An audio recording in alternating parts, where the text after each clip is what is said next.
Of You know what I'm course. saying? That's how a lot of boxing fans approach these topics, you know. Things might not be happening, but it's always cool to talk about like fantasy fights or like, you know, comparing Michael Vick to whoever. You know what I'm saying? Oh, hold on. I think we getting the signal. What we We got? getting the signal. Oh, Oh, oh, yeah. oh, oh. I Okay, think we okay. got to get We ready got our for. we got our special guest in the building. Yes, indeed. So you know what? This is what we gonna do. We gonna hit Mr. We gonna see. Oh, Oh, wait. we got it in the building. We got Rianna Rios in the building. The Oh, real shucks. double R. Yes, Oh, indeed. shucks. Yes, indeed. Man, I gotta, man. I gotta stand You up gotta for this. stand up for this one. Oh, yes, indeed. What's up? What's up? What's up?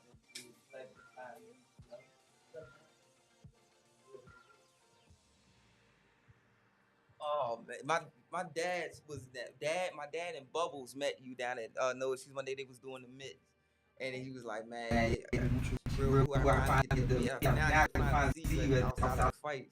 So I didn't get the chance to talk to you, but yeah, this is dope. Yeah, it's dope to finally meet you, man. Indeed. For sure, your headphones are right there under the table. Sorry for the echoing in the that was microphone. my bad. He can't get it done. He do this Man, every time he get on the mic. I've been trying. Matter of fact, now you got me on the try it again. Hold on, wait a minute. There we go.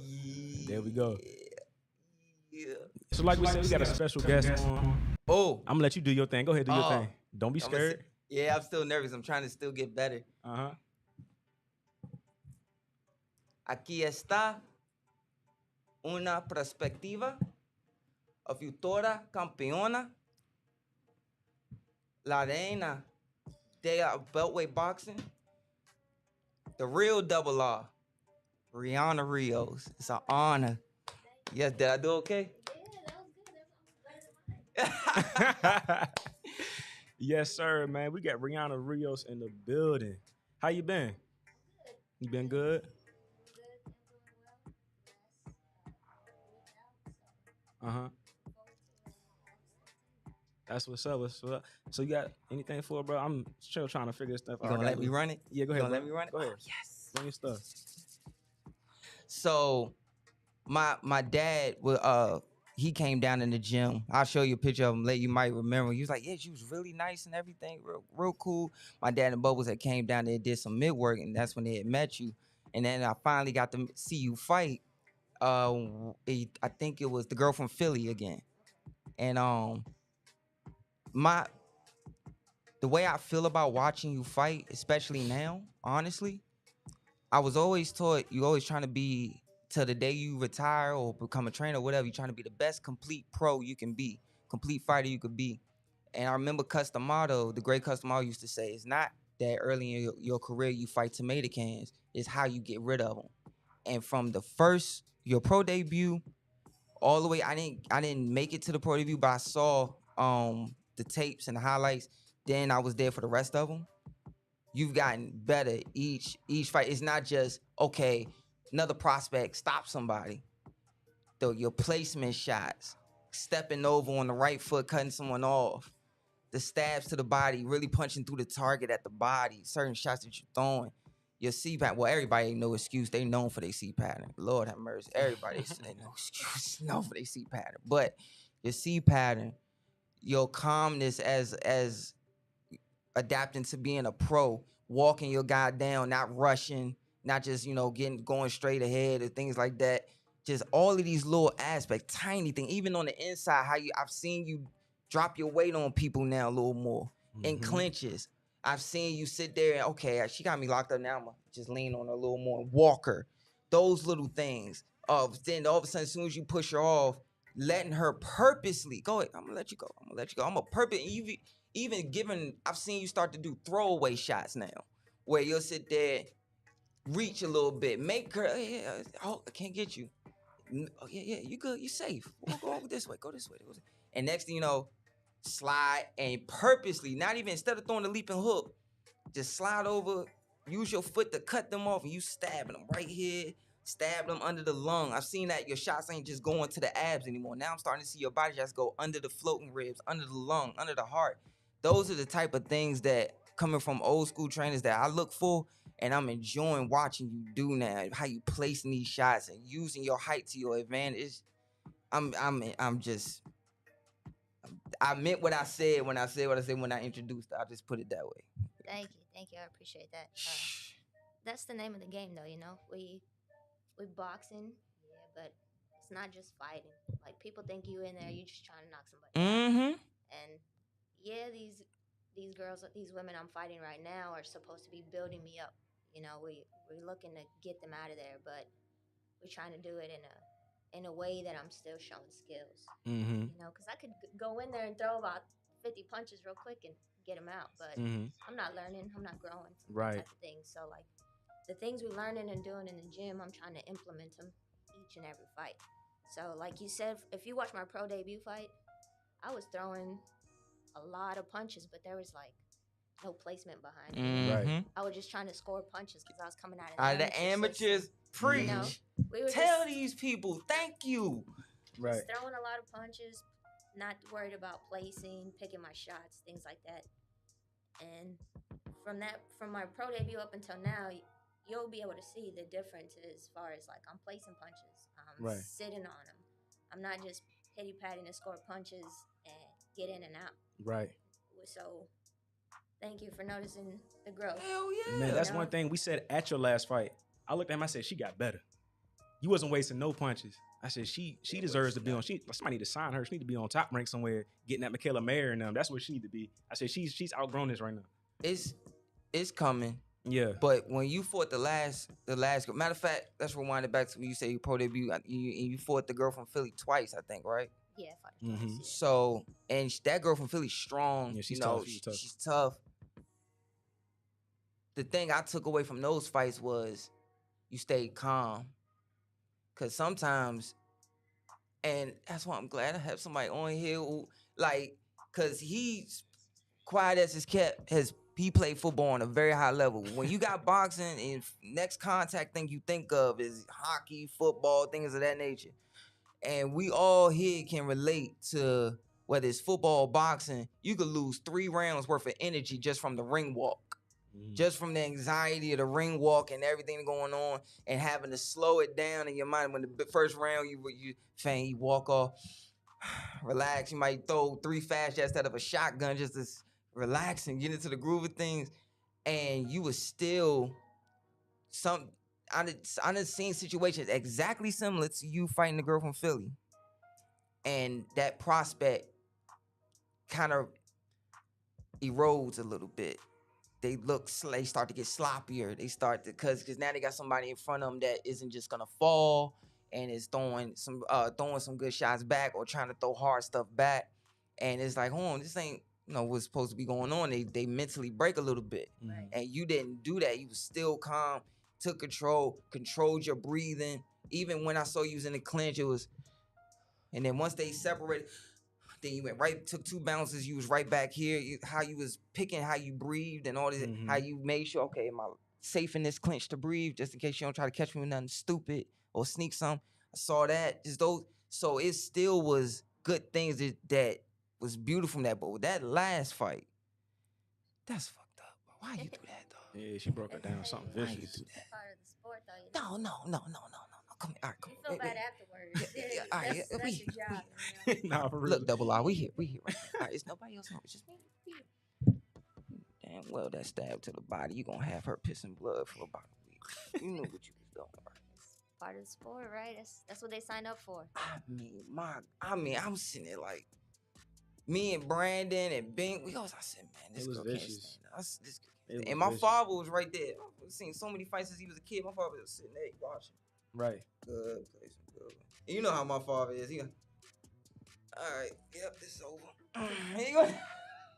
He said, man, this is over. Man, I'm going home, man. So I see you at the house. He always said, nah, this girl can't change the tide. She ain't letting her foot off the gas anyway. That other girl ain't gonna change the tide. And that girl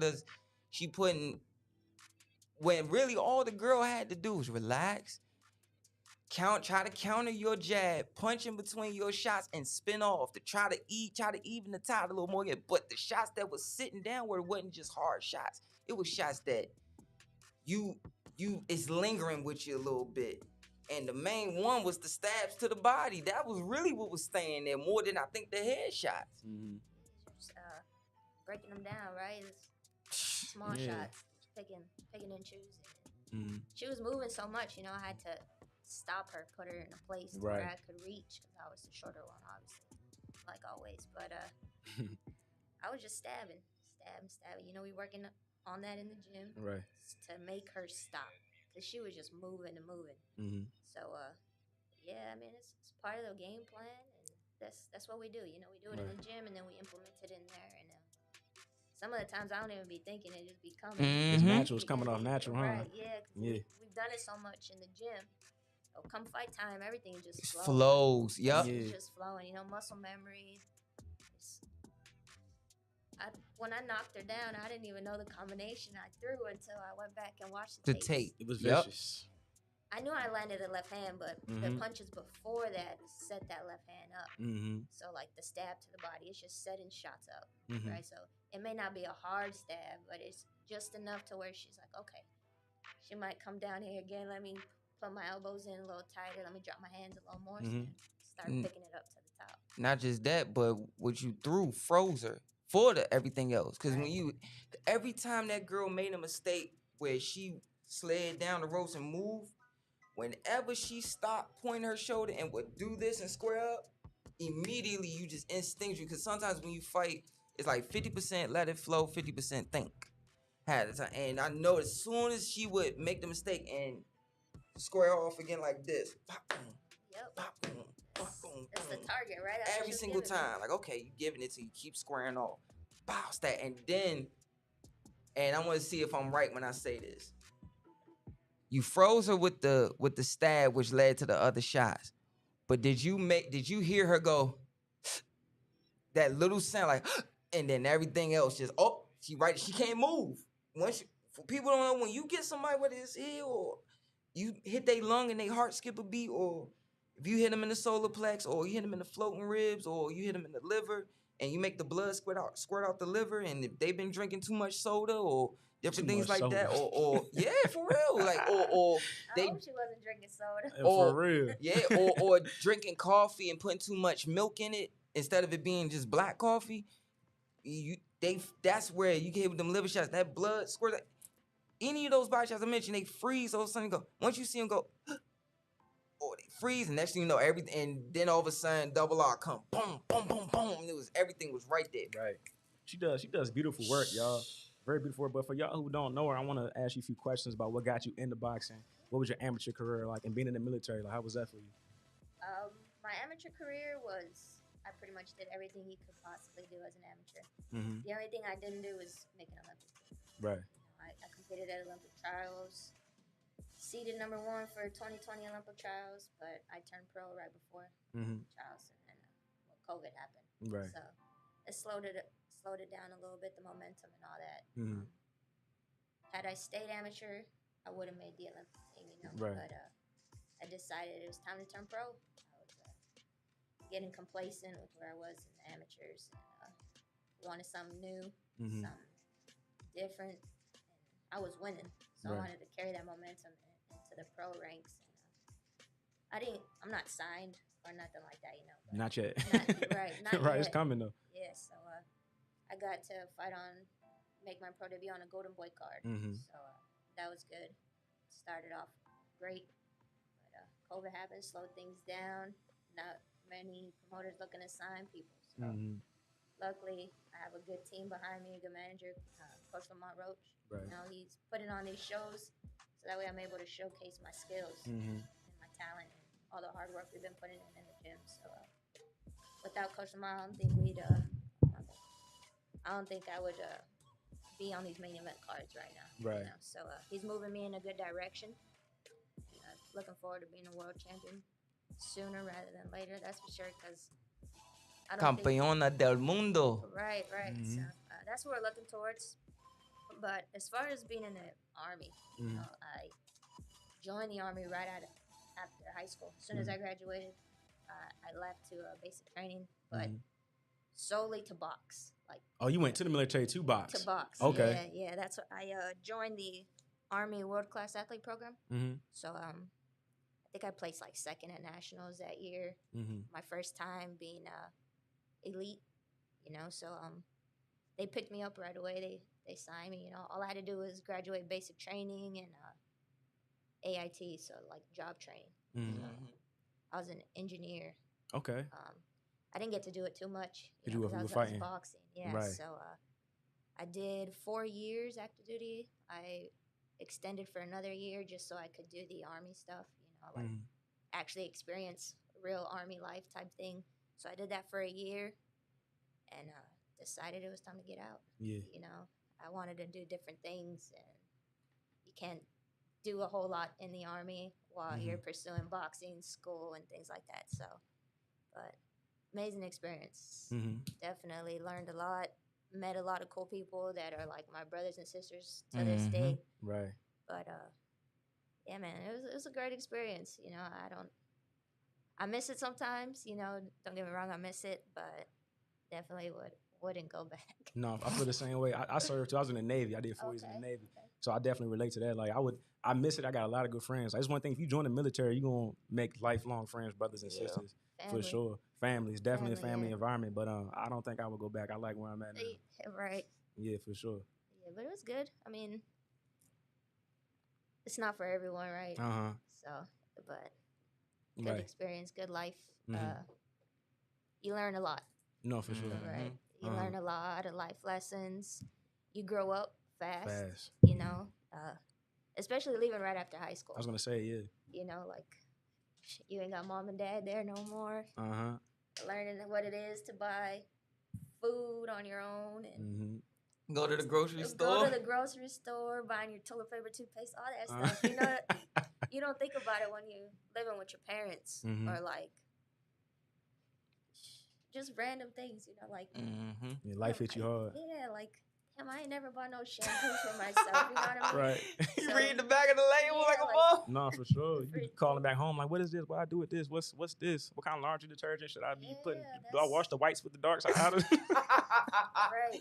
You know, luckily my parents they were all on discipline and things like that. You know, my father strict.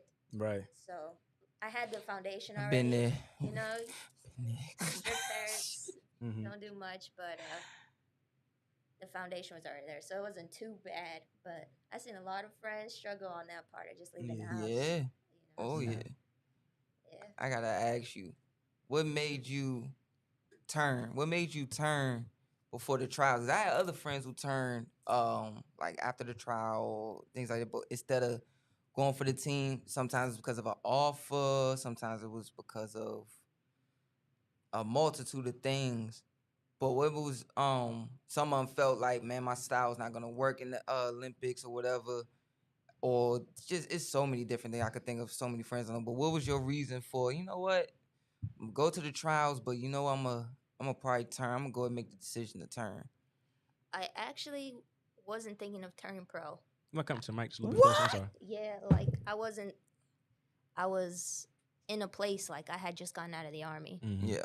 And I was like going through some things of finding out like what I was gonna do, how I was gonna do it, things like that. And I had just moved out here to the DMV, and I was just going through some things, you know, like going back and forth between the two. And did I really want to keep doing it? Did I want to hang them up? Did I just want to be a regular person and enjoy life, you know? But I decided I was just gonna stop boxing. So I was actually in camp with Team USA getting ready for an international competition, and I did like a week or two of training, and it's like I'm not feeling it. Like you have to be mentally prepared. Like you can be in shape physically, doing good, training wise and things like that, but if your mentality ain't there, you just going through the motions. Yeah, you get your ass kicked. You know what I mean? So I was like, it's time to go. Time to hang them up, do something different, focus on school. You know, I was just had recently gotten married. Okay. So I was like, I want to enjoy my family, you know, while I still can, while we're still here. And yeah, so I decided to hang them up. I told the coaches, you know, thank you for the opportunity, but it's time for me to do something different. But I got that itch. You know, like I was missing it, the training, the process. Yeah, like going through camp and growing and seeing the changes and things like that. And I love boxing so much. I was missing it. Like, Training camp, being with your teammates, and yeah, your it's coaches. hard, man. Yeah, it sucks. I know what you're talking I about. was in the dumps, you know, like No, for sure. depression, anxiety, all that stuff. And Mm-hmm. I was like, man, I got to get back in the ring. Right, that's where your piece is at. Yeah, Yeah. You know, I got to get back, but I didn't want to do the amateur things no more, you know. So talked to Coach Lamont. He was like,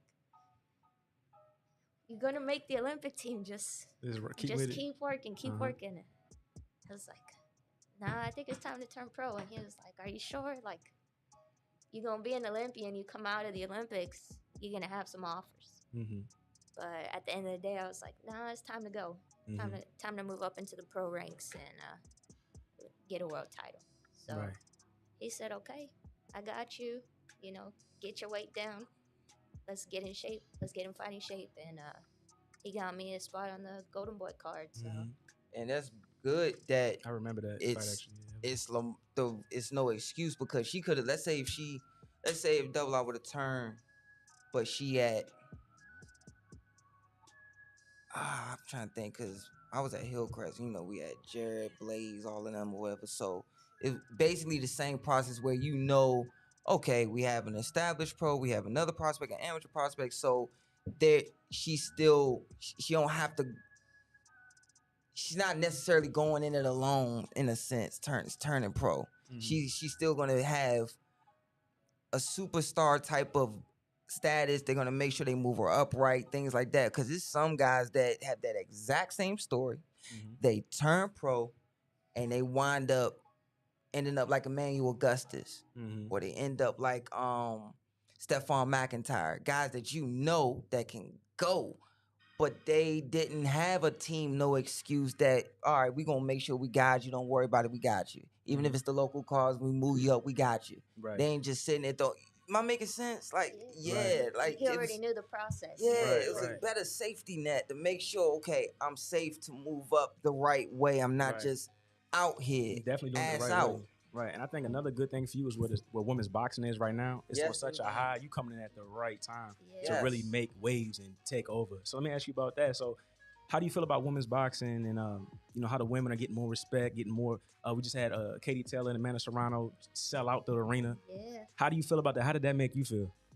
It was good, you know. Like when I first started boxing, there weren't too many. You know, you had Christy Martin, Ann Wolf, Layla Ali. You know, you had the big ones. Right. But they had no platform to perform on. You know, no real sponsorships like that, none like that. They were making it out the struggle themselves. You know, they were getting the sponsorships that they needed for themselves and things like that, selling tickets to get paid. And if they got paid, right. By the end of the fight, you got to pay your trainers, your, depending on the uniform you wear, your outfit, you got to pay your medicals, all that stuff. So all that stuff adds up. So I'm sure they weren't making too much. Right. Go back to what you just said and pay for your medicals, folks. And sometimes that's a ploy, because some promoters, they supposed to take care of that for you, because they're basically asking you to come perform for them.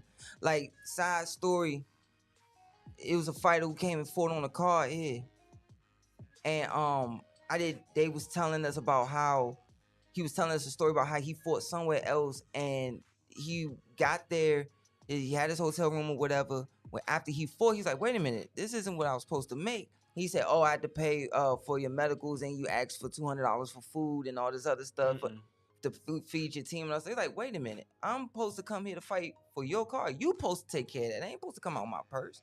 You know, that's the type of, or people like Ann Wolf fighting 8 rounders and getting $1,500. 8 rounders, 10 rounders, folks. You know, so that, and when it comes to you, and I could see same level as Sinisa Estrada, Miss Raquel Miller, Miss Michaela, just the list goes on and on. Miss Franchon, hey big sis, so many people. Miss Clarissa, all Baby Tech Jada, Zarina McCoy, all of them. Like, I honestly, and I feel like with your skill sets a little bit more sharper than some of them at a certain point, at a certain level, when they were at your level, I could line it up. I can definitely see you fighting at MSG or fighting at Barclays and having that more. You keep staying on the way that you're staying on and adding this to the game, adding that to the game. And okay, maybe I could put this into my repertoire. I could do this and all that stuff. It's coming. It's coming, yeah, right. But them pioneers, you know, they started it. And then Clarissa came out the Olympics, 2-time gold medalist. You know, she demanded what she's getting right now. You know, she demanded that. She ain't asked for it. She demanded it. You know it what rubbed I mean? people the wrong way because she stood up for herself. Hey, but she has to, you know? Yeah. Right. She had to get to that platform. Because had she been a male, she'd be top rank main event every couple months. Right. Tell it. You know? And Michaela came out the Olympics as well, doing big things, signing with Top Rank. You know, first female. Sinisa Estrada, you know, she was with Golden Boy for a little bit, but I'm assuming they weren't paying her, so now she's over at Top Rank. So, you know, Amanda Serrano been a pioneer as well. So we're starting to demand things now, and you see it. You see it. Main events selling out. It's only a matter of time before you see full female cards. I would say. Hope so. You know, but yeah, it's great to see. You know, I grew up in the amateurs with Clarissa. Okay. You know, we were the same age up until she started going to Olympics, and you know, so it's nice to see her doing those things. You know, big shout out to her for doing that and putting women's boxing on the map. For sure. You know, and then you have other women like Franchon Cruz. You know, she didn't get that Olympic medal, but she's out here putting on a show, showcasing women's boxing. Marlene Esparza was one of them who got a bronze medal out there in the Olympics. Came back, signed with Golden Boy. So it's starting, it's building up, you know, and by the time you know it, it's going to be an even playing field for the men and the women. Oh, for sure. Where do you put yourself in that mix with because right now I've got you at the top. I know you ain't there yet, but when I look at your style and what you bring to the ring, I've been telling him for a minute. Prospect. A top prospect. You are a top prospect. I can see you by the end of the year maybe getting a shot at one of these top rank cards or, you know, Golden Boy cards. That's the plan. Where do you put yourself in that mix? I mean, I'm up there. Yeah. I'm up there. You know, I just haven't gotten the platform to showcase it yet. And that's why we're fighting on these local cards that Coach Lamont's throwing for me to be able to showcase these skills. So that way when the time comes and someone needs that name, you know, with a little amateur background and someone to use to build up one of their fighters. Or the Jared Hurd card coming to the they gym. call us and we're ready to go. You For know? sure. So even if I don't get up to that top ranked Golden Boy Matchroom platform, sometime soon they're gonna have to call me to get a name on one of their girls' records. Right. And that'll be the day. That'll be the day somebody strap getting took, huh? Right. You know, and then they have no choice but to fight. Exactly. You know what I mean? So it's just keep doing what I'm doing. Getting my name up there in the rankings, because it's not too hard to get a world title shot in the female. I was gonna say that next, because you've seen that one girl Sinisa put out in like 4 or 5 seconds, something like that. Something like that, you know. All she had was an undefeated record. Man, don't bring that up. As long as I'm doing what I'm supposed to be doing, eventually it's gonna come. Right. And if we gotta go kick down some doors and start talking, then that's what's gonna come to. But it'll come, you know. I'm just gonna stay the course and keep listening, keep doing what I'm doing. That title's gonna come. For sure. I ain't gonna ask you to call out no names, but you said you won a world title. At what weight class and what title do you want? Right now I'm boxing at 118. Okay. I'd like to win a title at 115 first. Okay. Since I was a little kid, the WBC belt was the belt for me. You know, like I would make it on a cardboard box, walk around with it, you know, that type of thing. Yeah. But WBC belt at 115, I don't know who has it. I don't know who carries any of these titles. Let me see. We can pull it up right now. Pull it up right now. I got you. While he look it up, I want to say this to you. I heard everything you saying, but y'all shouldn't have to demand. They shouldn't have to demand to have this, because I'm gonna keep it all the way tall for y'all. I take pride in having I don't have kids, but I have my boys, my twin nephews, and I take pride in when they with me, and I can say, you see her right there? That's Rianna Rios. She the main event. Oh, she the main? Yeah. I take pride in that.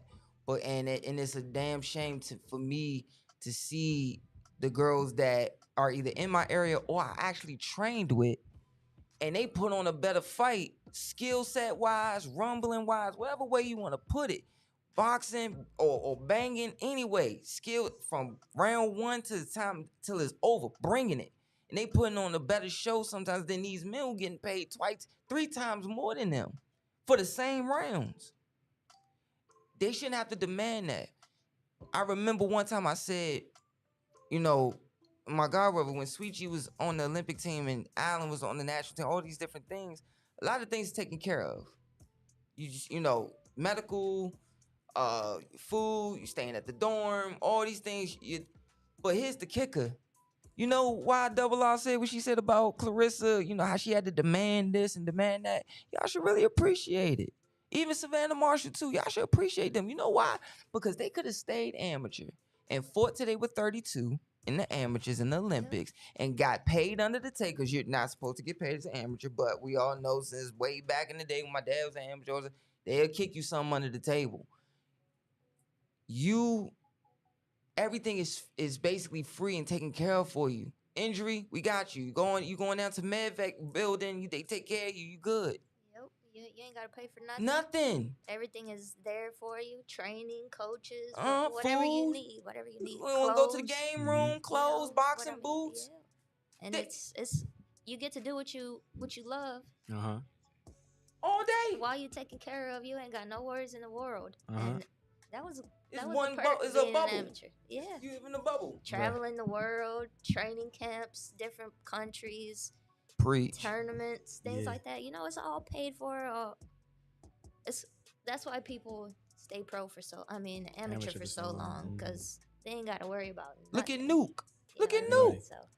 Look at Nuke. Rashid Warren. He stayed amateur for that man went 3 times. Three. That's a lot. And by the time when he first went to his first Olympics, he was a baby.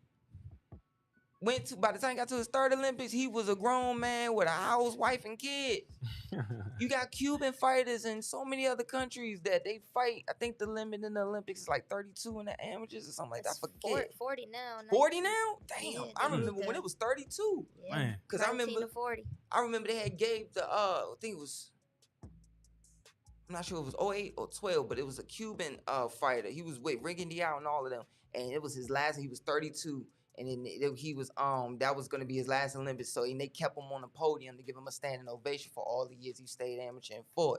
So then they moved it to 40. But that's the thing is, that's why, because a lot of the greats, they want to keep staying in the amateurs. So that they pushed it also for safety reasons, because we were 17, right, 16, 17, fighting grown people, man, yeah, for sure. So for sure, sparring them, fighting them, you be like. Sometimes you sitting there getting ready to go fight, you be like, especially when you turn open, you just, you used to the game, I'm about to get ready, you sitting there relaxing. But then things change when you turn open, or you start, like me, I had an illness, so I didn't get the chance to fight, so I stayed, but I was still in top training camp sparring, top guys. The thing is, you sitting there, you look, is that, I'm 18, I'm 17. He got 2 kids and a wife. What the? I'm fighting a grown man. What the? Like that changed your whole mentality. Because back then there was no youth division. No. Like nowadays you have 17 to 18. The U19s. You have the youth. Back then once you turned 17 or your birthday, was a wrap, bro. Or your birthday fell on that year that you were turning. You were 16, but your birthday was in October. Yeah, you was in there, huh? You was in the 17 and 30s. There was no turning back. No turning back. That's that happened to me my first USA Nationals. Oh, I want to hear this. I was like 6. I had just turned 17, I think. And my father was like, this is when they were just opening up the youth division, I think. Or the year before or something. I was like, well, I'm about to fight these grown women, Right. And my first fight, I pulled Christina Cruz. Ooh. Damn. I don't know how many time USA national champion Right. beat. I was like, well, damn. It's some And, you bullshit. know, we came all the way up here and we pulled the #1 seed Yeah. and we fought. Uh-huh. Shit, I wasn't gonna not Yeah, fight, you know yeah, what I mean? yeah. So I got great experience in fighting her, but I was a baby. Right. You know what I mean? And you step up and you're like, damn, I gotta fight. Uh-huh. I was just taking a picture with her because I was a fan. Fan, you know? right. And Now you now got head girl. we fighting. Yeah. Oh So my goodness. it's good that they got the youth division now Uh-huh. to save some of these kids from stepping in the ring with grown people. But yeah, man, I was like, damn, you know, we came all over here. I Yeah. gotta fight elite. I can't fight JOs, you know, I gotta fight grown people.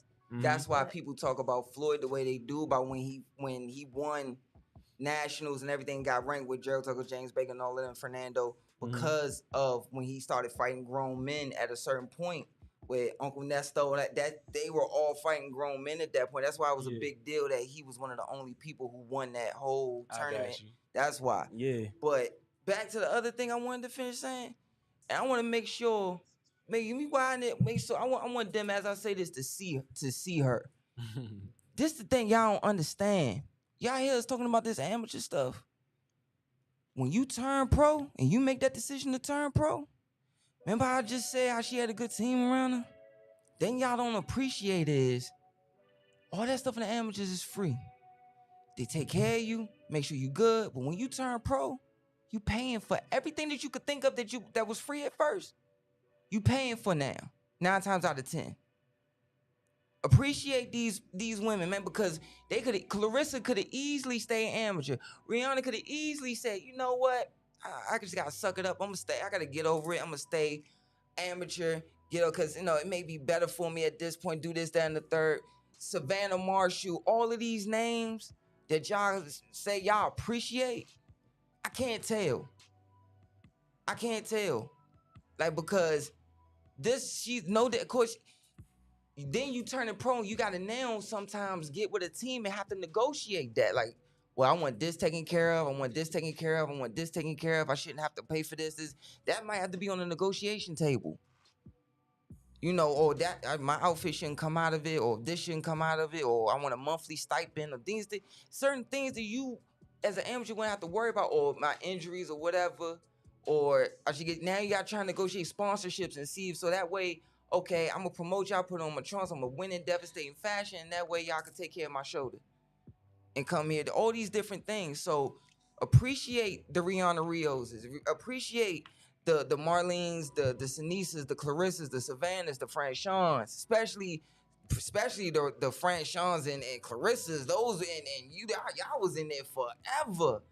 I could have easily, nah, man, go ahead and I want to turn pro, but you know what? It ain't for me right now because of I want to. A lot of talent had been lost. Like, there's some women that you haven't seen in the pro ranks because Queen Underwood, one of my favorites. Preach. She was one of my favorites. Mhm. Right after the Olympics, she was like, I'm done. That's it. Now Right. she living her life now. But Right. man, had women's boxing been where it's at right now back then, you would have seen Queen Underwood, I believe, above Michaela. Oh. You know? Mhm. Oh yes. Ooh.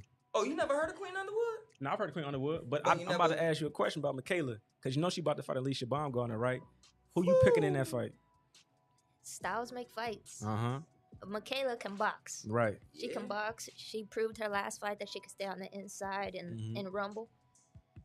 Alicia got that power though. She could crack. Mhm. Yeah, sneaky pop. I can't pick. You I can't can't pick. pick. You can't If pick. it goes the distance, Michaela. Uh-huh. It's not going the distance, Alicia. Yeah.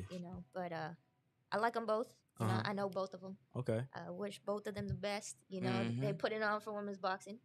So See what you did? You know See what what I you mean? did? I You had said to what do you that. did, right? I Don't had worry, to do I got that. him. I got I him. had to double do that. up. I ain't You trying see to what put you. I ain't trying to put you between the fence. because he do this to me. He do the same as to me. No, you see what you did? Right? Hey, I'm gonna ask the hard. I can tell. I'm gonna ask you hard questions now. I ain't trying to put you between the two. I know you're friends with both of them, but that's a big fight for women's It boxing. is. Period. it's gonna showcase a lot of skills. A whole lot of skill. Because Mm-hmm. sometimes when you see these like Amanda and Katie, you Mhm. saw a lot of skill. Yup. Right. Even though they were swinging and Right. rumbling, you saw the skill. And you saw a lot of On heart. the inside A too. whole lot of heart. Heart, Mm. Mhm. determination. Katie wasn't folding. She wasn't going nowhere. You know, she was in it. She was hurt Right. for what, 2 rounds? What you think She was about 2 hurt. rounds? She was straight? hurt for 2 rounds, and she came back and She might have been hurt till after the fight. right for Yeah. You real. know, but she was in shape and she wasn't taking no L. You Right. know what I mean? So I'm gonna tell you one thing, man. When I watched that fight live, I think you called me right after the fight. We talked Yep. like an hour, and like watching that fight, I was like holding back tears as an athlete, a former athlete, just seeing how much they put into that. I had hairs and chills standing up, like my goosebumps. I'm like, man, this is phenomenal. The effort that they just gave. I I love didn't effort. sit down. The You whole couldn't sit fight, down? I was standing up. Yeah, Shadow yeah, boxing. yeah. We was the same, standing up, shadow boxing. Mhm. He called me middle of the fight, like, yo, you see what this Amanda's doing? Yo, this is crazy. She about to knock her out. I'm like, yo, I don't know. Katie coming back. It was like that old school feel where it was like Ali Frazier, or you know, Yeah. listening to the fight over the radio, and you're hearing the announcers. Like, I felt like I was in there with him. It gave me that kind of euphoric feeling about boxing, women's boxing. That was huge. Yeah, it was. And I think we're gonna see it again Yeah, this come September with Clarissa and Savannah. And Yeah. right. Clarissa gonna whoop her. But it's the atmosphere is gonna be Yeah. there, Yeah. you know? And Yeah. then Michaela and Alicia, that's gonna be That's a huge fight. they that's a might huge steal the fight. show. Yeah. Yeah. You know, they Uh-huh. might steal the show. But either way, whoever wins, Uh-huh. it's gonna be a great night of boxing for women. Right. That's for sure. Now, for you, with your pedigree and how dangerous you are, and how, you know, it's a lot of people that you could beat. Is it hard for you to find opponents because of how dangerous you are? It's like the risk isn't worth the reward for you to get in the ring with some of these people. Yeah. Uh-huh. It's been a little difficult for Coach Lamont and the matchmakers. But Mhm. he's doing it. You know, Yeah. so he's doing what he's got to do as a manager, promoter, coach. Mhm. You know, finding the right ones. But at the end of the day, it don't matter who's in there. You know, we got a job to do, and Mhm. that's what we're gonna do. Not Yeah. just that, but look at the track record of the people you fought in your early career compared to, ain't mentioning no names, certain pro men. He always taking shots. No, I'm really not trying to take. I'm just trying to tell the truth. The good thing You about- got, I never forget when it was Mike Reed, Jared, DeMar, all of them were turning, and this is when Gene and Ross were throwing cards every month, like Dusty was pro, Top Barnett, whatever. And Gene told, I'm not gonna mention the fighter's name, but he had basically said to all of them, I know y'all done had over 100, and a lot of y'all had over 100 amateur fights. Y'all done been in the ring since y'all were little kids, but it's still the pros. So the first 2 fights is gonna be ducks. But after that, I'm not putting you in there to lose, but each fight after your second pro fight, I'm putting you in there with guys that is gonna keep you sharper and keep you getting better. So when you do get your chance, a la Jared, when you fought Frank Galarza, you're not gonna shrink under the lights because you've actually kept your skills sharp and haven't developed no bad habit. You fought the right pro guys at the right time to develop your skills as you went along. One guy, cough, cough, went in because I used to work for Gene. That was my first job. And my first real job besides I used to sweep up the barbershop. My first real job was being a file clerk for Gene and Ross. And I wasn't in it for the conversation. I came in after this conversation happened. I'm like, what's going on, Gene? What's going on? I'm about to go start on the files over here. All right. So you all right? Man, you know, such and such is upset because he felt like the kid we threw him in there was too difficult. I'm like, what? He damn near killed the boy. And he was like, nah, he has a problem with it. His coach had a problem with it, whatever. I said, you gotta be kidding me. And the coach is like, man, what you throw my guy in there? Or they'll come in, another guy came in the Gene office and said, yeah, so can you make sure I'm on the card every month? I just need to get to 7-0. And these people saying they want to sign me. You know, just put me in there with like some ducks or whatever. Just keep them every month. And if you look at not just Double R, but a lot of these female fighters, like the knockout that Sinisa got to that mom, girl, that don't necessarily happen all the time with female fighters. 9 out of 10, it's another girl. It's kind of like the 80s.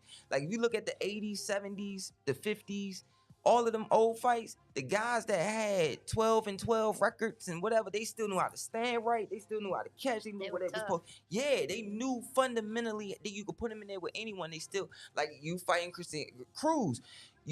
She may have had more experience, was older, but your foundation, you still knew how to get in the ring with anybody and at least know how to do what you're supposed to do, fundamentally sound, and it got you through. And that made it a better experience for you. For like, okay, so I learned from this, and I can add this, add that. It shows like you could exactly keep up with that type of level, right? Yeah, So, and sometimes they throw you in there with, okay, this is how we mention it around. This is how all the old timers used to say, you got bums, then you got bums. I never forget, I ain't gonna say the promoter name, but I was there, he got a call. Yeah, man, you want to put him call? All right, yeah, all right, but what fight you want for him? You want a bum for him, or you want a bum? And the coach said, no, give him a bum. Don't give him a bum. I still want the guy to, try to push him to go at least 2 or 3 rounds, and then he maybe stop the kid, so that way he can still keep, stay sharp, know this, get used to the pro gloves and things like that, how the gloves are in the pros and how small are they, how they cut and all this stuff. Because you might do something in the pros where you might block and you might put it in the right spot, but you so used to the amateur glove might be a little wider, that now that pro glove is about that much. If the amateur glove here, the pro glove about here, and it takes away, oh crap, you gotta adjust and all those things. And they don't do that. Like, so when Double R was talking about these women that she fought could go, like the girl from Philly that I keep mentioning, if you took that girl right now, she leave Philly and she go and start training with Rianna, that girl go on a 7-fight win streak ASAP. She said not against me though. No. No, I'm saying like right now. Yeah. I'm saying, stop. Like, loca preguntas. Like, but he keep, man. But what I mean is like, if you took that girl now and she says, hey, Rianna, I don't know if y'all have a relationship after the fights or whatever, because sometimes you fight people, get cool with them or whatever, because y'all know what's on each other's insides after tough fights. But let's say if that girl had a relationship with Double R after those 2 fights. So, you know what, girl, if you need a sparring partner for each camp or whatever, I'll gladly come down. And let's say Rianna be like, all right, I'll pay you $100 a round, whatever, for the 8 weeks, sparring 3 times a week. We're going to do 6 or we're going to do 8, you get paid, whatever. That girl will probably get so much better, especially with so much that No Excuse knows from amateur to pro and skill sets. That girl will probably turn her whole career and record around. That's how just the little things outside the ring can mess it up. But these are the type of tough women that they fighting against each fight. That's a good point. Let me ask you about that fight, because you fought her twice in a row. What adjustments, because you made a crazy adjustment. It looked like you became more patient in the second fight. Was that something y'all worked on in camp? It's just picking my shots. Picking your shots? Picking my shots, because that amateur style, I still had, and still, I'm still having difficulties sitting down.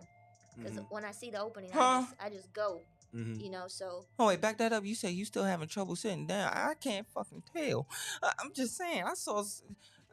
Go on. Her last fight was beautiful. Exactly. I'm trying to understand. She said she's still having trouble sitting down on stuff. I'm still not sitting down like I should be sitting down, right? So that's what we've been working on in the gym.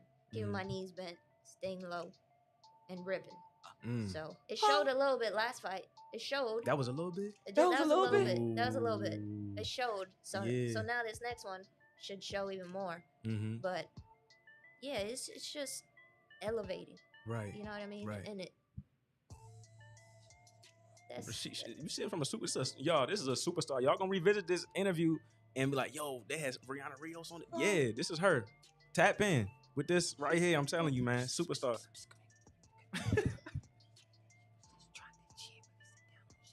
She's talking about sitting in the chair.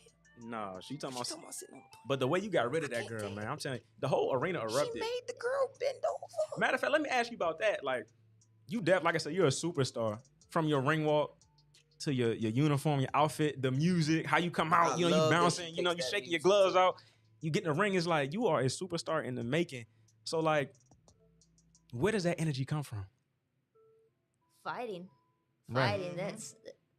It's what I love to do. You know, that's when I'm at my like At peace. peace.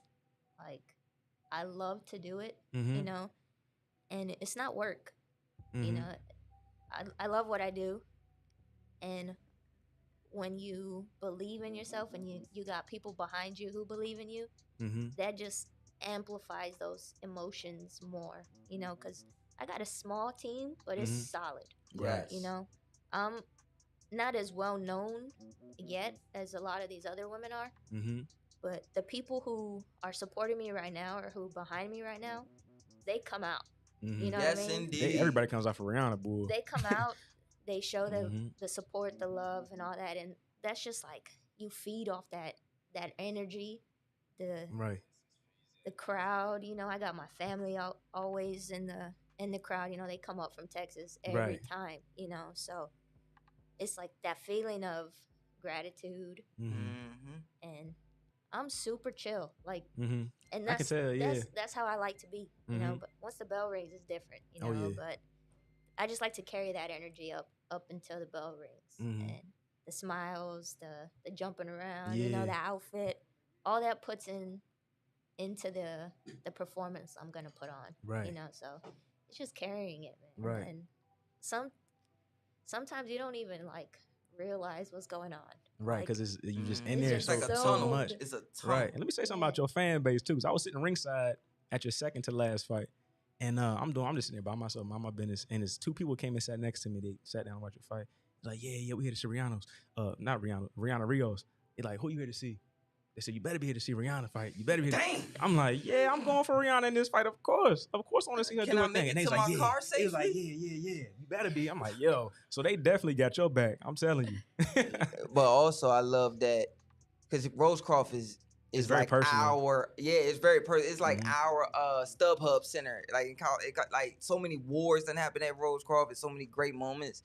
And it's so intimate, especially how the ring walk is set up, how you make Mhm. the S, you turn, it's like a letter L, how you turn through the whole crowd. But I love, because my ex was she came to the fight with me, and she's from Michoacan. And me now just finding out that I'm part Boricua and all this stuff, Okay. you know, so, and That's why he trying to speak That's why Spanish. he's speaking Lo Spanish. trying and to- behold, yeah. he trying to sharpen up a little bit. trying to get better. Cause you know Nesto from Hillcrest, it's like my uncle, so he was always speaking Spanish when I was a kid, you know, learning whatever. But I love how unapologetic it was. Beautiful how you had the music you pick, especially because Mhm. because for people who don't know, if you listen to narco corridos, which means like narco music, a lot of times it sounds like a beautiful love song ballad, but they talking about drug trafficking at the time, like half the stuff. And then Rihanna come out and double like I'm out there with the cowboy hat on and tips her hat to the crowd. It is palpable, like it's a palpable boom when she comes. And I enjoy. We love watching you fight. I love watching I you can't ring wait walk. to see that ring walk in like the Cowboys Stadium. Yes, or you coming out of indeed. the You Madison go back Square home? Garden, somewhere Oh. big. You know what I'm saying? Hard Rock Stadium down in Miami. I can't wait to see that ring walk in a huge packed out arena. I swear, because I get chills at the ROSECROFT. I could imagine, bro. Oh my. Lord have mercy. Right. Yeah. I mean, that's what these fights are for. You know, they're preparing me for that. You know, Right. so the more people that come out, the more cheering and them being loud, that only amplifies us, right? Right. So like, we carry that with us into the Right. ring. So Mhm. the more, the merrier. How You much know is what I an mean? adrenaline boost that you got to slow down when the first bell ring? You're like, all right, just go smooth. Once You the might bell rings, it's Yeah. calm. kind of rely. Yeah. You Right. know, like I've done it so much. Yeah. Once the bell rings, I'm back. Like, Right. that's Right. you know, it's time to go to work. Right. So all the emotions up until that point are great. Smiling, jumping, you know, interacting, Right. listening to all the crowd and all that. But Right. once the bell rings, you don't hear nothing. Right. You Right. only hear your You corner. only hear the voices that you're used to hearing in the gym. So Mhm. I only hear my coaches and a couple of my teammates. Right. And Beautiful. maybe once or twice I'll hear my mom and my wife. But Right. that's about it. Like, Yeah. You don't hear nothing. You don't Mhm. see nothing but the person in front of you, and that's like, Right. I don't know. It's hard to explain. I can explain it. It's like in the movie Biker Boys when he gets on the bike in that last race and everything zones into like Yeah, right it's like here. a tunnel. Yeah, He's in Yeah. that tunnel. That's where you at. Exactly. Nothing matters but the race. You right there in the race. Right. So Yeah. the only people you see are the person in front of you, your team, when the bell rings, and your thoughts. Like that's it. Mhm. Like if you And- overthink, you know, that's Right. you can't be in your head too much. You know what I Uh-huh. mean? Yeah, So that's my that's issue. that tunnel. That Mhm. tunnel vision Yup. is what helps For sure. keep you from being so much inside your head. Yeah. And that for sure. right there, I'm gonna tip my hat to you because I still have trouble with that. Even though I've been doing this as a little kid, it's like I love how controlled, no matter how controlled everything is when you fight. It's so it's like peanut butter. It's just smooth. You know how Mhm. everything you do, let's see if I say it right, mantequilla. Yeah, so you know, it's Good one, yeah. El Niño de Oro. But you know, that is you know, everything just looks so smooth. Do it then when you stop it's how short you are, you get on the top rope. That joke be Yeah. so dope. Like how little you are, you get on the top rope and you stay there, that joke be so dope, yo. I used to like practice that when I was a little You kid. too? Getting on the ropes? Yes. Yeah, getting on the ropes. You know, I used to stand on the couch, the Oh, arm on the yes. couch, Yeah. and hold up about. Oh you man. know, like those are just moments that I used to like dream of and think of when I was a kid. So now Right. when And I now do you here. it's like not real. You know what I mean? Right. So Right. I can only imagine that feeling, man. It's like when You I think know of, the feeling. I know the feeling. Let me be. Stop I'm just trying to be humble. downplaying I'm trying to be yourself. humble, bro. You play football, At right? Yeah, a I play high ball. level. No, at a high level. College level, at the high level. So you know the feeling. Yeah, I know you the know what feeling. it is. I know the feeling. But when it comes to boxing, I ain't never, been in the ring, but it's kind of relatable. It's like when you, similar. It's yeah, like when you similar. say you You zone put out. your pads on, Mhm. and the person. What position? I you play? played safety and corner. Safety. Okay, so when the receiver coming down, you know that's He all used you to see. crack You them. chopping, Yeah. you know, That's all you hear is the feet and the. singing. That's all you hear is feet and pads. You don't never hear the crowd. It's I'll just take empty. boxing any day of the week. Yeah. I'll take boxing any day of the week. You can have football. I'll take boxing any day. Nope. Y'all crazy, man. Nope. Y'all are crazy. I don't Nope. think I could get in there and do that. Man. Nope. I'll shadow box all day, but you tell me to go fight in the ring for real, like organized? No, I'm good. I'm good. Y'all What? got that. I have a question I wanted to ask you because, especially now getting to know you and now us finally meeting everything. Mhm. I could really relate to you when you say. So I have sickle cell. I have it. That's my own. So never really got the chance to. No matter how talented people thought I was. I didn't get a chance to do it on the highest level, but I was always in top training camp, amateur or pro, you know, with the Russells or with, you know, when Jared turned pro, being with Jared, helping, you know, sparring Jared, things like that. And when you said how you came back, you had dealt with the anxiety, you know, depression, whatever, trying to get out of that bad place. You know, everybody sees us, especially fighters. We're always taught you get hit with the hardest shot and you shake, faint, and walk off. The only time you really see is hurt or show pain is if we hear our hand, you do the little wiggle with the hand. Shake it out. But like that. Oh man, but after all the surgeries and things like that I had, it felt like Johnny Tapia almost. Johnny Tapia said, what, you know, you can, I always feel safer in the ring. And he said, why? He said, because everything bad that's ever happened to me outside the ring. And I remember I had friends who with sickle cell passed away and they had us talk to a psychiatrist, whatever. And she said, you know that you could die in it, right? You know, that's I said, well, yeah, but I enjoy every moment because I don't know if I get to do it again. Especially me. I don't know if I'll be in the gym Monday. Monday could be my last day. Like, all right, I can't do this no more. My body not gonna let me.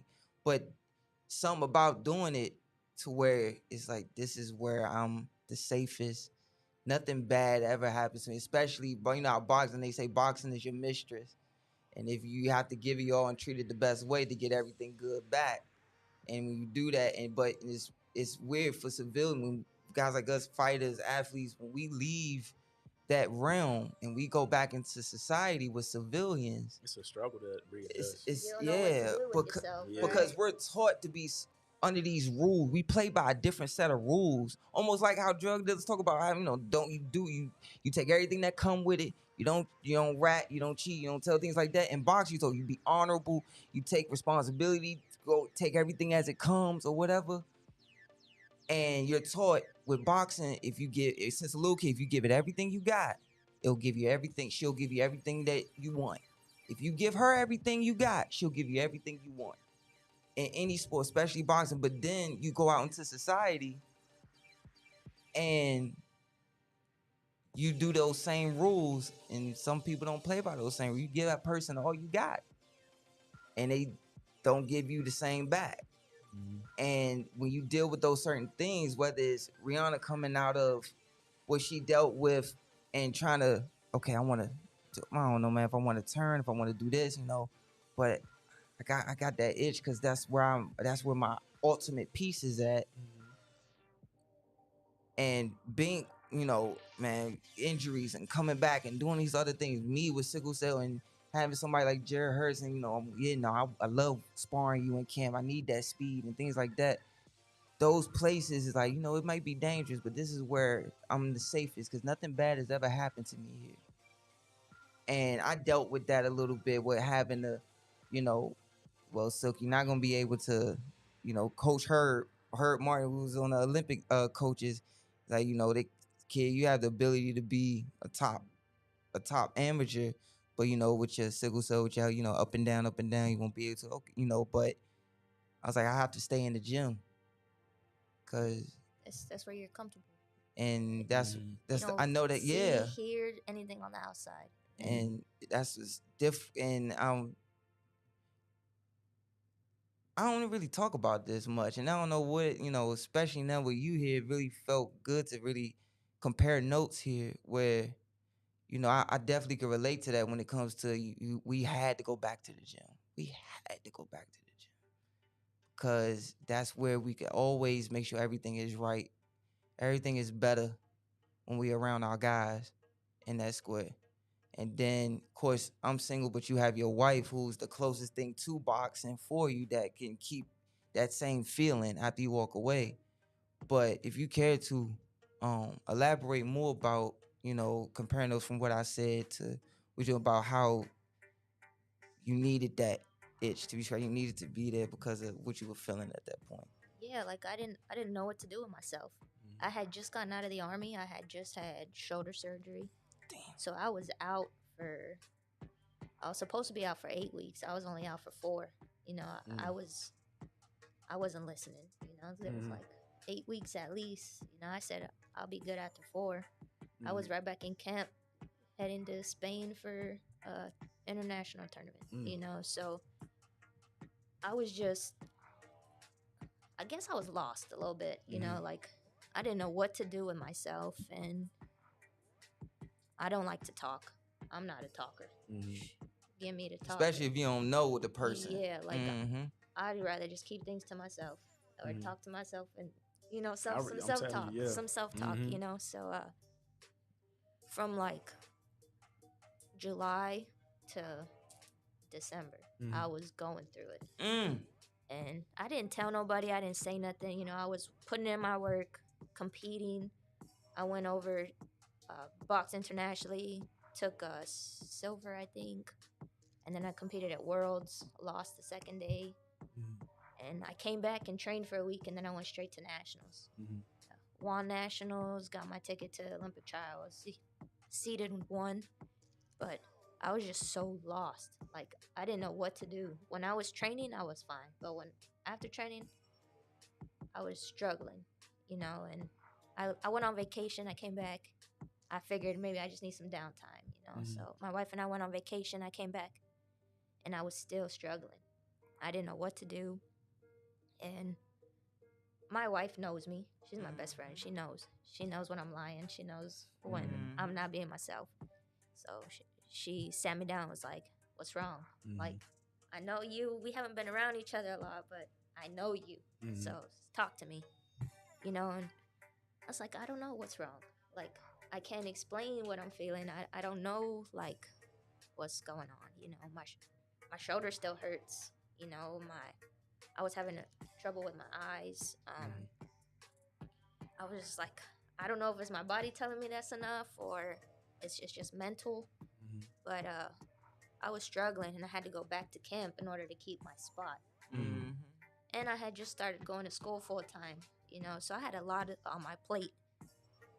And I got to the point in camp where I was like, all right, I've been here for 2 weeks. I'm still not feeling myself, you know.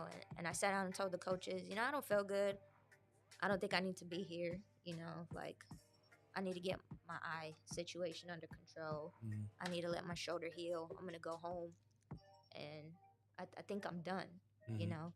But I was so lost. Like, I can't even think of another word to put it. I was just sitting on the couch at home, you know, doing my school stuff because I had to, you know. But come gym time, you know, I was like, okay, what do I do now? You know, come time to work out in the mornings, it's like I don't have to be outside running, you know, 4, 5, 6 miles. You know, I'm going to just sit here. And I didn't know what to do. Like, I didn't know what to do with myself. I was going to school to stay busy and to get an education, you know, because I was done boxing. I was like, I don't know what else to do but go back to school and finish. And I got a job, part-time job to stay busy, but nothing was helping. I finally just started talking more, you know, like talking to my wife and my friends, you know, keeping me, because I have like 3 friends, good friends that I could open up to, you know. So just talking with them, and, you know, they was like, you miss it. Like, that's what you're missing, you know. It's like, no, that's not it. You know, I'm just not happy. You know, I'll figure it out. But yeah, I was just missing it, I guess. I don't know. Like, I was out, like, not myself for a while, and just talking, opening up, figuring out like what's best for myself, you know. And I decided, that's when I made the decision, like, okay, I'm not happy doing the amateur thing. Right. Who's to say I won't be happy doing pro? You know what I mean? Right. So I don't want to do that no more, but I can jump into the pro ranks and make something of myself, you know, because I put in all that work in the amateurs. I gotta let it show some type of way, even if I only fight once, even if I only win my pro debut and I decide, all right, I'm good, like I've accomplished, I've done everything. Which a lot of people do. Right, and it's just to do it, to get it out of the way, to say you did it. And maybe like March 2019, I talked with Coach Lamont, and I was like, hey, Coach, I want to turn pro. You know, I'm done with the amateur stuff. I can't be in camp all the time, because when you're on Team USA, you're in camp all the time. Like, that is your job. That is what you do. Pre-camp. Like overseas in different countries doing camps, you have no time off, and your time off is like a couple weeks back home. But being married, having bills, a mortgage, car payments, like all this stuff adds up, and I couldn't just let my wife do all that, you know, because she's active duty military. So okay, she's still in the service. She's still in the service, you know. So that's why we're here in the DMV. Okay, because she's stationed out here. But I couldn't put all that on my wife, you know, like just the way I was brought up, and honorable, you know, like you have to, you know, do your share. So there was just a lot of things that you carrying a lot of weight at that time. Yeah, like I was just, you know, I had no income. I'm going from a set income, not worried about nothing. My bills are paid on time. I got money to go out to vacation and enjoy myself. And then you wake up one morning, nothing. Waiting on that GI Bill. Like, where the GI Bill at, man? Where the GI Bill? Right, and that's why I started going to school, you know, because I have some income coming in. Right. And like all these factors were just weighing in on me, and I was like, I didn't know what to do with myself. I was lost. But I figured it out.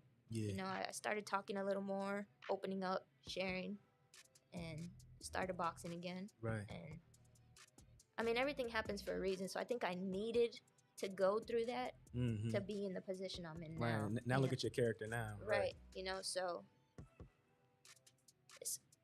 it's hard to like be an athlete because we don't talk.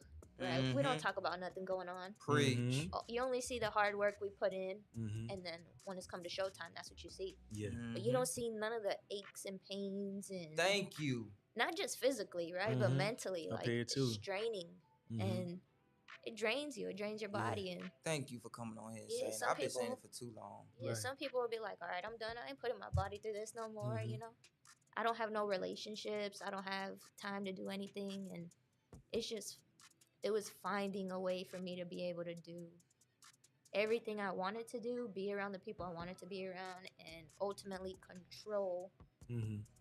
my career. Yeah. So being a professional is a lot more Right. stable for me in Gave that you the freedom sense. that you needed. Yeah. You're right. They had to get the love back for the sport. I'm glad you got Right. that love back for the sport. Yeah, you know, because Yeah. I don't know what I'd be a athletic trainer, maybe Yeah. with some high school right now or Yeah. something like that. But that's just like it was just finding myself again. Because Mhm. man, I'll tell you, You was down, huh? I was down. Yeah, I didn't Yeah. know what to do with myself. Like, Mhm.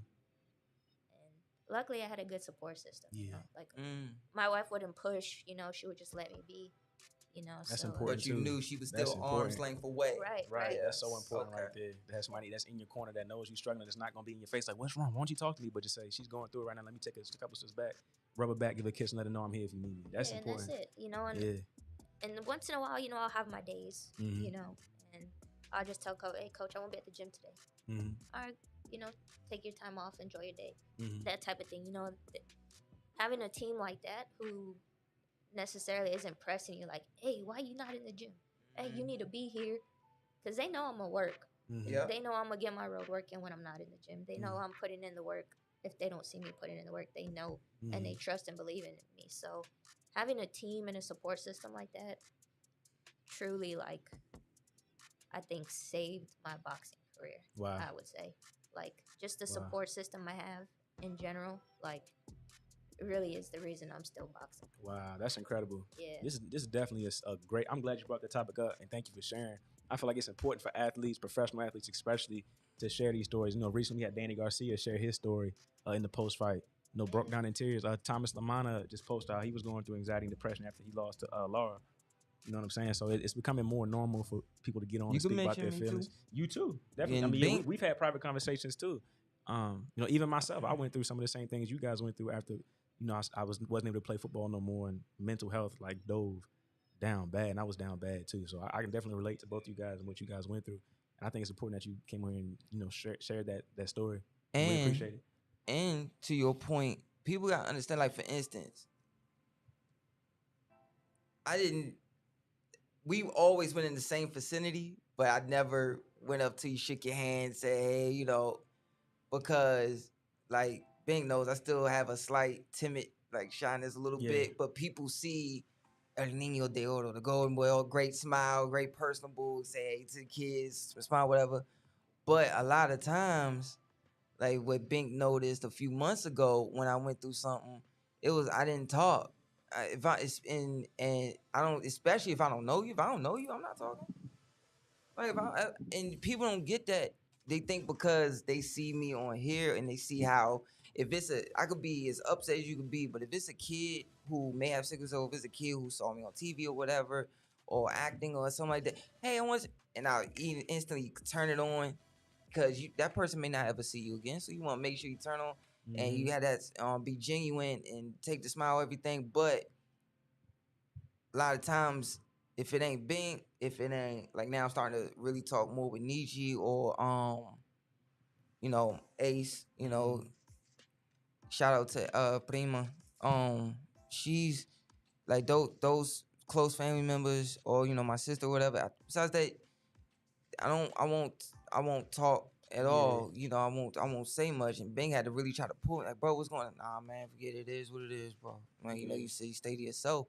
And people see the flashiness of fighters. They see Rianna Rios with the tracksuit on. Everybody happy to see her. Oh, this is because now that you're there, it used to be the house that Jared, Mike Reed, and Damon built at a certain point in time. Now, since those guys have ascended and moved on, and now that you guys are coming in, it's now, and you're the main event, it's basically, this is Rihanna's house now in a sense, because this is where you know you're going to see her shine at. This is the first place you're going to think of now when you think of her fighting. And they can see that fighter let's say we're on that. You know how you go into ROSECROFT, you go up the escalator, and then you got the little ramp that goes in. If I'm at the top, like, oh, there go Rihanna, the tracksuit. You see the team and all that other stuff. Then you know, you see the cameras, and you see the flashy outfit, the cowboy hat, all of the, you know. But people don't understand that up until that point, until you could be going through that stuff, and then once Rihanna gets to that arena, everything is okay now. That's the part y'all don't understand. Or people say, man, you ain't got a beautiful smile, but his smile is the biggest when he stepped through those doors at the gym. Or he goes through, like when I finally went back to I was sick for, I had another sickle cell crisis. I was out for how many months, man? It was a minute, man. So, Dusty, then when I did get healthy, Dusty and my dad were worried, you know, with me not having a spleen, no gallbladder, no appendix, all that other stuff. Like, okay, we don't take it easy just in case we don't want him getting sick in the gym with things like that. So with COVID, we still didn't train. I was only in Monster Mark John's training camp because it was private. And then as we went on, when I finally went back last week and had my first sponsor and everything, everybody was clapping, happy to see me. And then when they Drew and all of them opened up the ropes, I said, "What you open the rope?" Nah, come on in, baby. And it's like all of that goes away, and people don't understand that about especially athletes that are in a physical sport, the football players, the boxers, the hockey players. Because in those sports, you're taught not to show pain at all.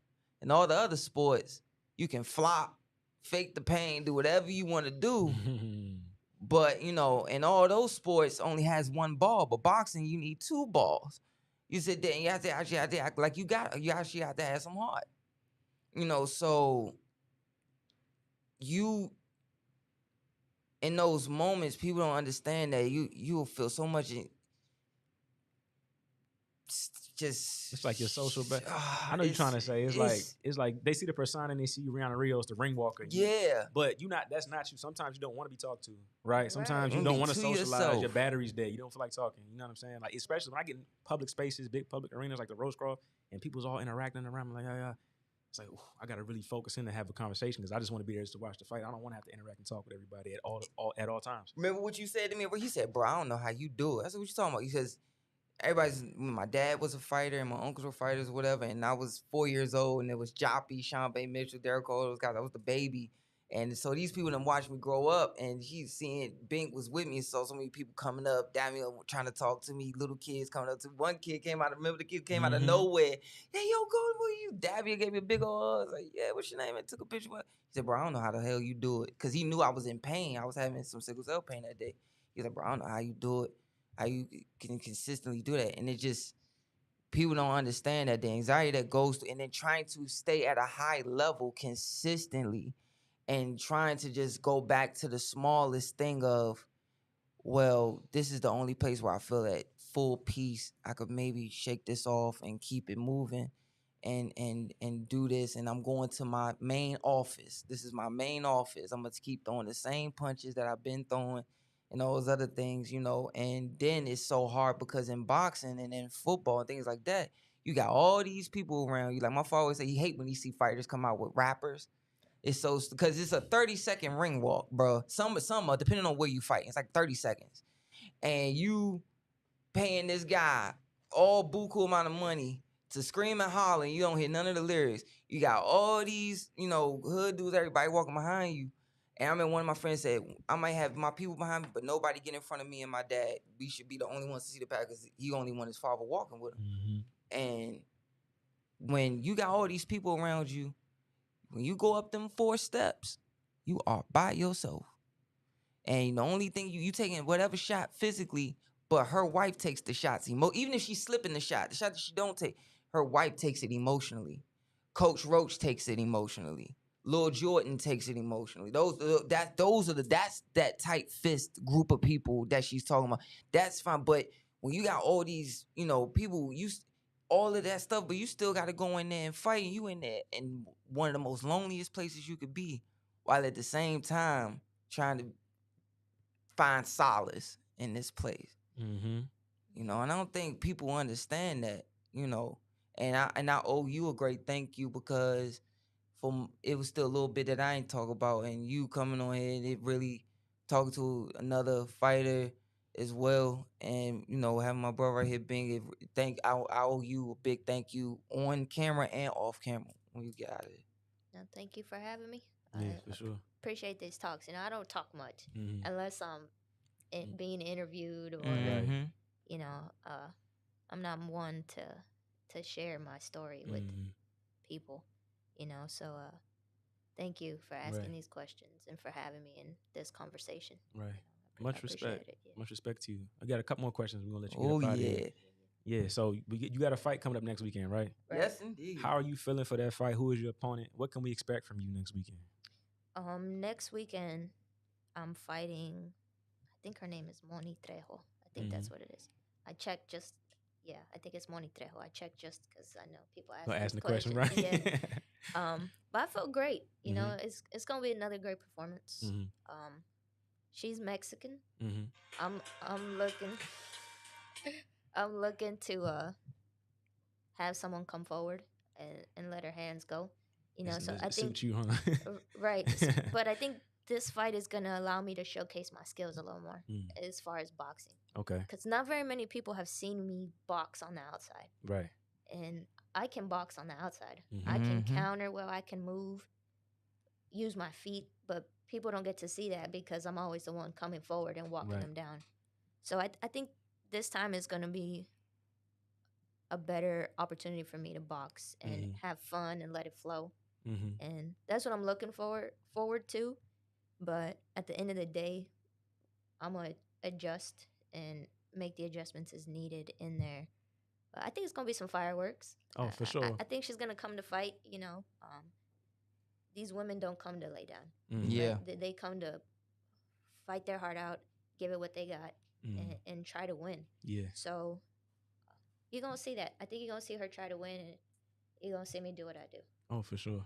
We're excited to see it. Also, because I saw somebody that's in this room. I don't know if you know her name, Rianna Rios. She had posted something on Instagram, right? Where she was like, "Oh, you want to be on the news while in training camp, huh? You want to be on the news." Oh, she was on the news? I ain't even see it. Yeah, so the girl was up into the girl was in Mexico, right? She went on the news. Oh, she from Mexico? Like, yeah. Oh, yeah. Okay. I forget exactly where. I'm not sure what part. I think it was San Silo, something like that. Mexico. But she was on the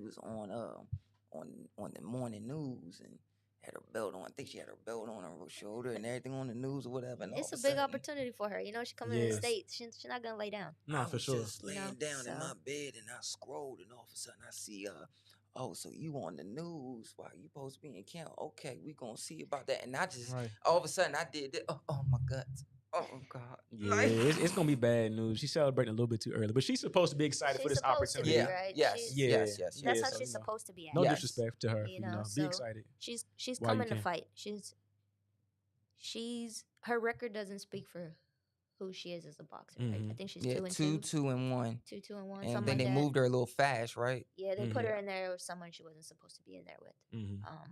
But these women, they have losses. Some have like 10, 12, but they come in to fight. Right.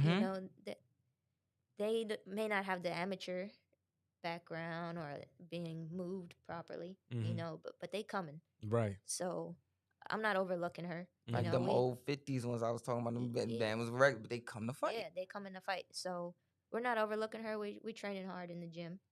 That's where I'm about to go right now. Oh, for sure. To go put this work in. But so it is what it is, So we're gonna put on a show for sure. For sure. Real quick, put you on blast real quick. Go ahead. So we was talking about the contracts and negotiations and things of that nature. All right, now once again we gotta talk about another fight that ain't happening. That's because somebody in the room, follow my eyes, follow the eyes. Don't make it obvious. This dude crazy, man. Spence and Bud, I feel like I want to get your opinion on it because right now where you're at in your career, sometimes you might, That's another thing I noticed. You ain't got no TBAs for real when it comes to your fights. But if it's a late replacement, you know. But now I'm saying you've had people that you supposed to fight, and then they may drop out. Then it's a TBA. But now I'm saying it's this person and the contract and this that. You know, some prospects cough get like TBAs to like 20-0, but that's just a story for another day. But That's what having a good team is about. Exactly. That's you what in a that good spot. is. Yeah. But with certain things, I was trying to tell Bing is that with these contracts and how things is going in the fight game, when it comes to things like Spence and Bud kind of messed itself up by re-signing with Bob Burnham because Bob Burnham gave him $1 million in cash and promised him, Bud, I promise you, I'm gonna get you the Spence fight and all this other mess. And then now it's like some underlying tones now after Spence had his accident and all these other in the detachment and the torn retina, all these different things. That if Bud would have beat him, it's, oh, well, you know, after that, we never know how he was, even though he's been more consistent in the gym. And then with Bud, it's, well, you know, he kind of gave away 2 years worth of great championship rounds that he had in the tank by staying with Bob Burnham all this other time. I personally don't feel like we should even talk, you know, about, because it's so frustrating with some of these fights. And you got y'all female fighters that's actually, man, we making these contracts. Okay, you walking out like, okay, cool. We going, you 60s, 50, all right, cool, this is what we doing. But what is your all-around basis opinion about what is going on with this whole Bud and Spence saga mess? At the end of the day, you're the one in the ring. If what's on the contract ain't making sense for you to step in the ring with someone like Bud or Spence, then I get it. True. Like, I'm not one to say, oh, he ducking. Oh, Yeah. Unless you know for a fact you making 20+ mil, right? Like Canelo, right? I'm a Bud fan. I pick Bud over Spence. I like Spence. Say that again for me real quick. Run that back, right? Say that again, I double pick R. Bud over Spence. Oh, just yeah. because Did you hear all that? I personally, it's okay. I personally know Bud. Come here. You know, okay. I've seen him train. I've been in the same gym as him. You know, so my heart with Bud, but it's a 50-50 fight. True.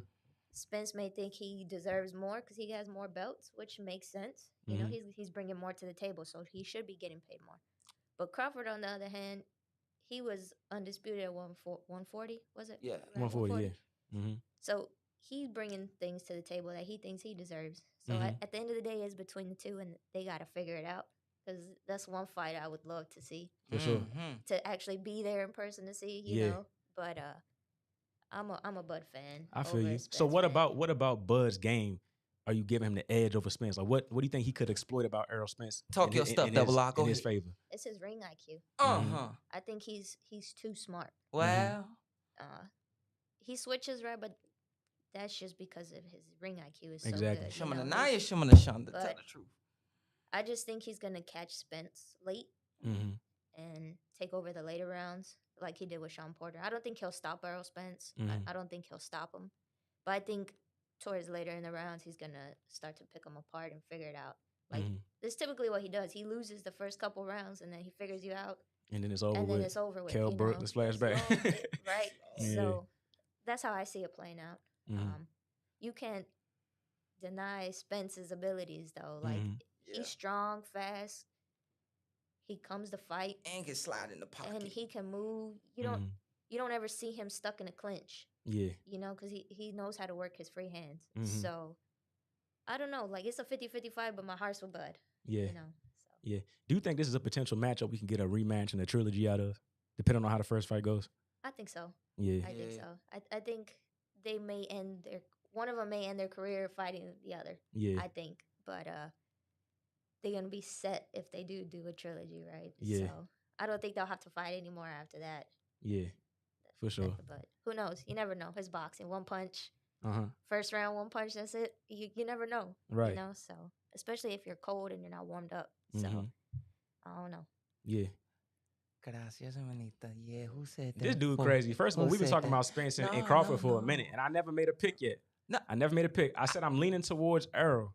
Slightly. You gonna lie on this camera? I can see. You gonna lie on this camera? I'm leaning towards Errol, but I can't really say wholeheartedly I got Errol yet because of Crawford's ability, ring IQ. He's smart, adjustments. He's a guy that's a natural fighter, can fight in any situation and get out of any situation in the ring.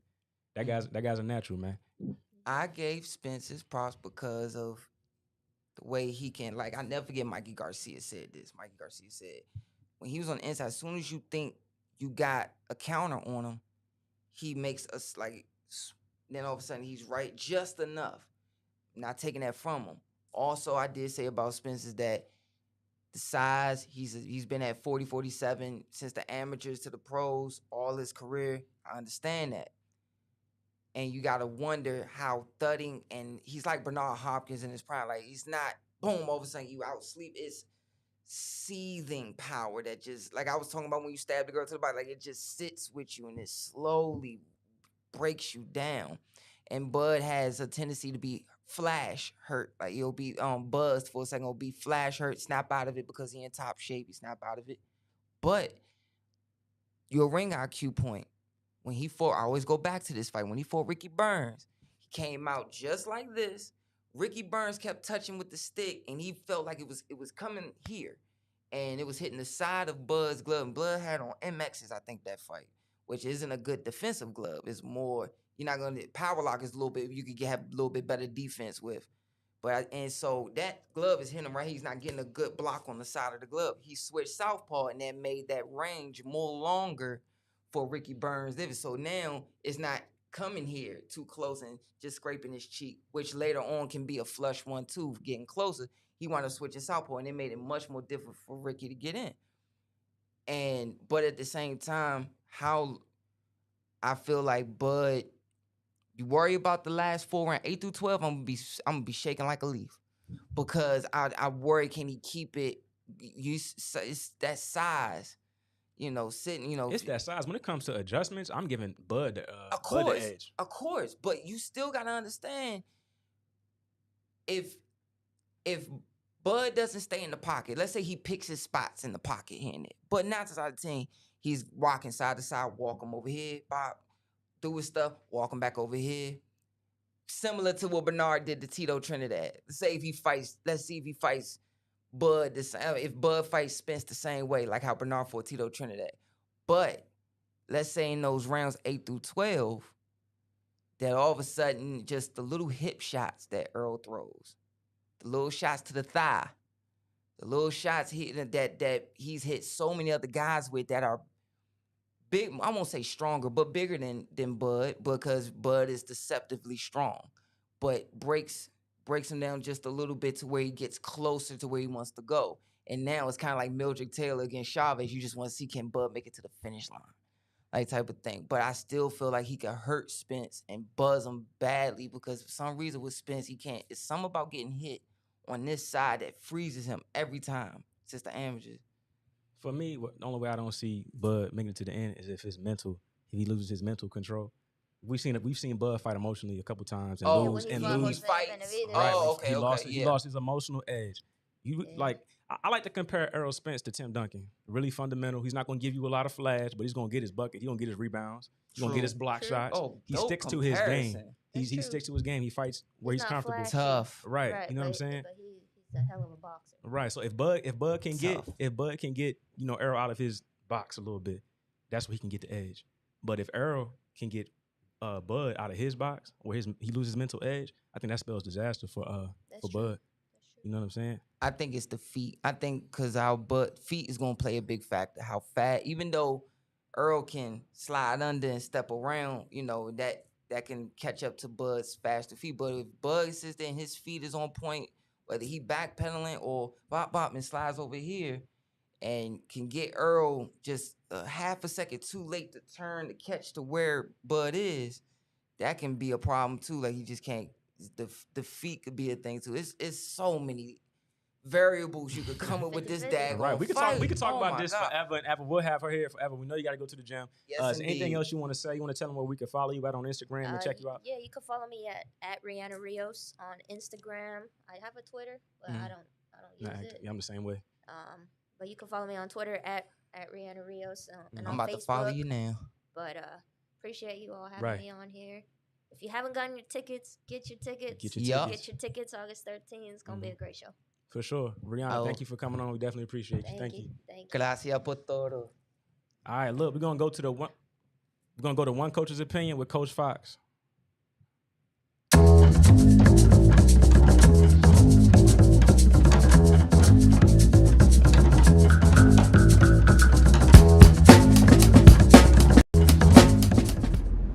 Hey, what's up, everybody? One coach opinion. Remember, it's just my opinion.